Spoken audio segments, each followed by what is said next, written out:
Good day, everyone. I'm Hazel Bautista Llamas, trainer of Cookery NC2 and Commercial Cooking NC3, and assessor of Cookery NC2, and a member of Royal Institute Master Chef Singapore.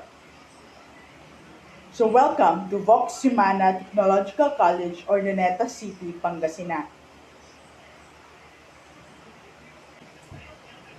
So now we will discuss about tools and equipment in cooking. So when we're making a dish, we make sure to put everything in place or what we call mise en place. So now we will watch a video about mise en place.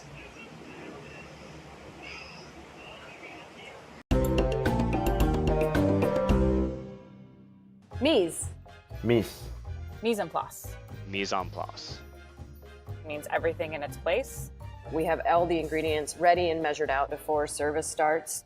It's like the first thing that gets drilled in your head when you go to culinary school or you go to work at a restaurant.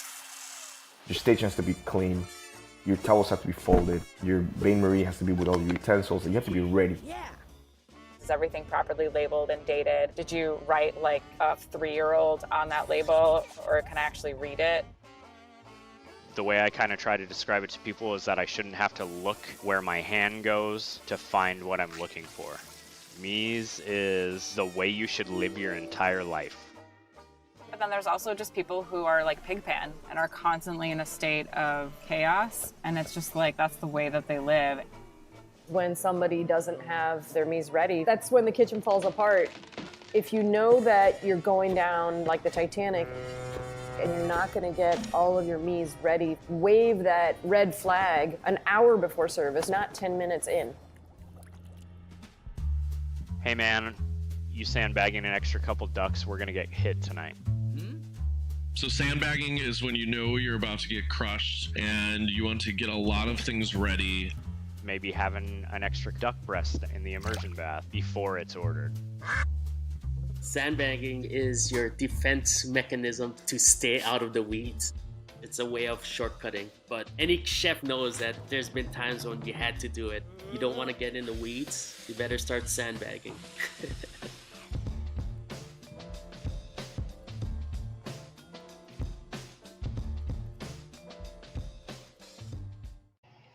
Cookery. We have tools and equipments. Processing equipment. Vertical mixers are important and versatile tools to many kinds of food mixing and processing jobs, both in the bake shop and in the kitchen. Types. We have bench model mixer range in capacity of 5 to 20 quarts. Floor models are available as large as 140 quarts. Adapter rings enable to several bowls size to be used in a machine. Most mixers have 3 operating speeds. Here's an example of small table model mixer and large floor model mixer. We have agitator attachment.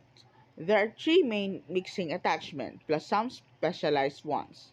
The paddle is a flat blade used for general mixing. It is in the second picture. The war whip used to such tasks as beating cream and eggs and making mayonnaise. It is in the first picture. And the dough arm is used for mixing and kneading yeast dough. It is in the third picture. So the left is the whip, the center is the paddle, and the right is a dough arm. Pots and pans and their uses. Stock pot. A large deep straight-sided pot for preparing stock and simmering large quantities of liquids. Stock pot with spigots allowing liquid to drain off without disturbing the solid contents or lifting the pot. Sizes 8 to 200 quarts. Sauce pot. A round pot of medium depth, similar to stock pot but shallower, making stirrings or mixing easier. Used for soup, sauces, and liquid sizes 60 quarts. Brashear. A round, broad, shallow, heavy-duty pot with straight sides, also called rendu, used for browning, braising, and stewing meat. Sizes 11 to 30 quarts. Saucepan. A similar and shallow light saucepan, but with one long handle instead of two loop handles. They have straight or slanted slide sizes, used for general range-top cooking, Sizes 1 and 1/2 to 15 quarts. Saucepan, a straight-sided, also called chatur, similar to shallow straight-side saucepan but heavier used for browning, sautéing, frying. Because of this broad surface area, the saucepan is used for cooking sauces and other liquid when rapid reduction required. Sizes 1 and 1/2 to 5 inches, deep 6 to 16 inches, and diameter. Saute pan, slope-sided, also called chartreuse, used for general sautéing, frying, and meat, fish, vegetables, and eggs. Sides allow cook to slip toss items without using the spatula. They make easier to get food when spatula is used. Sizes 6 to 14 inches, top diameter. Cast iron skillet, a heavy thick bottom fry pan used for pan frying when steady even heat is desired. Double broiler, a pot of two sections, a lower section similar to stockpot holds boiling water and upper section holds the food that must be cooked for the low temperature and allowed to be cooked direct heat in the side loop section. 4 to 36 quarts. Sheet pan or bun pan, a shallow rectangular 1 inch and 25 mm dip for baking cakes, rolls, and cookies, for baking and broiling certain meats, fishes. Sizes full pan 18 to 26 inches, 46 to 66 centimeter, half pan 18 to 13 inches, 46 to 33 centimeter. Bake pan, a rectangular pan about 2 inches, dip used for general baking, available in variety of sizes. Roasting pan, a large rectangular pan, deeper and heavier than bake pan, used for roasting meats and poultry. Fish poacher, a long, narrow, straight-sided pan with a removable rack insert used for poaching whole fish. Wok, a round-bottom steel pan with two loop handles used for stir-frying, especially in Chinese cuisine. Woks are best used for special burner units that have high meat output and broad shape support that holds wok steadily during cooking. Hotel pan, or used to counter pan, steam table, or service pan. A rectangular pan usually made stainless steel, designed for whole food service counters, also used for baking, steaming, subsequent serving, or used for storage. Standard 12 to 20 inches, fraction of the size.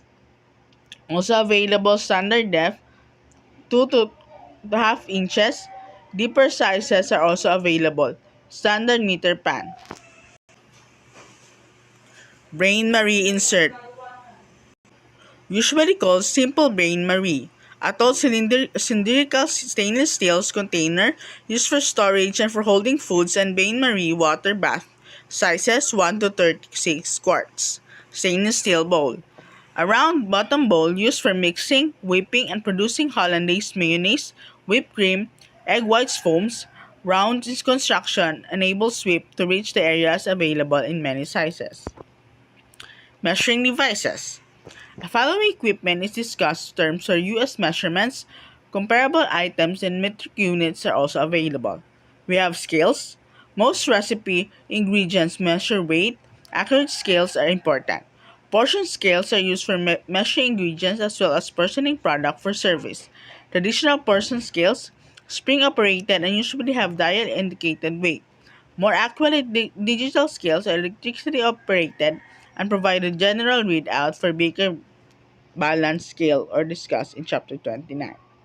Volume measures used for liquids in the lip, easy pouring sizes, and pints,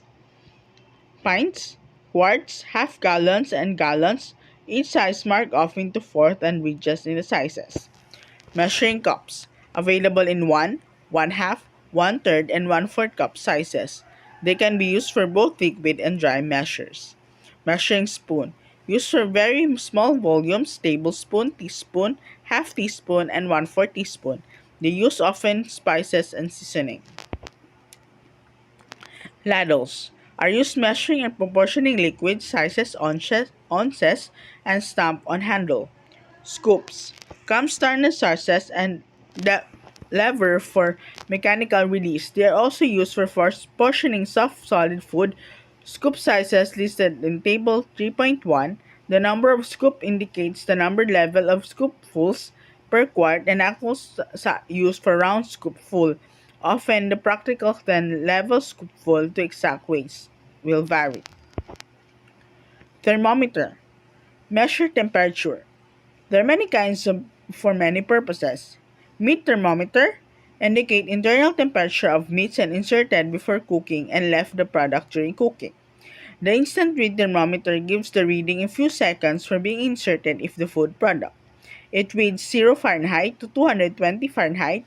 Many chefs carry this their jacket pocket like a pen, ready whenever needed. Instant read thermometer not, must not be left in the meats during roasting, there will be damage. Fat thermometers and candy thermometers. Test temperature for frying fats and sugar syrups and ready up 400 Fahrenheit. Special thermometers to use test accurately oven, refrigerator, and freezer thermostats. Knife parts. Chef knives and other knives have a number of parts, and you should be familiar in its name. These parts illustrated in the diagram. The spine is the back of the blade and the edge opposite the cutting edge. The tip is the pointed end of the blade, while the heel is the back end of the blade closest to the handle. On some knives, the blade has raised part called bolster and the heel end.